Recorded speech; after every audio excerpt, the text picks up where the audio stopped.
Now, if we're supplying power to a device that's AC, usually something that you can plug into an outlet, it's of the 110 volt variety. And we might find two different varieties of those kinds of wire colors. This is typical for the United States, a black and a white indicating the live voltage and the neutral, along with a green colored ground. Now, for other pieces of equipment that might be coming from other countries or some standardized things that are built in the US, we can also supply electricity of the AC line voltage variety with a brown, blue, and green wire coloring scheme. The brown is the live voltage, the blue is the neutral, and once again the green, or sometimes green with a yellow stripe, is the neutral. If you're ever in doubt, how do you go to find the information about the wires? Now, in some electronics terms, we might go and Google search a term called a pinout.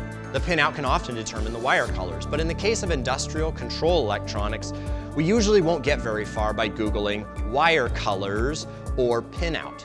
Instead, try searching for data sheets.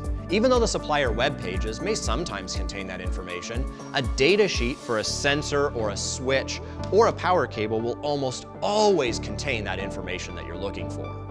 So give that a search. Look for data sheet and specify the part number of the device that you're looking for, and most often that'll lead you down the best path for finding that information that you need for proper wiring.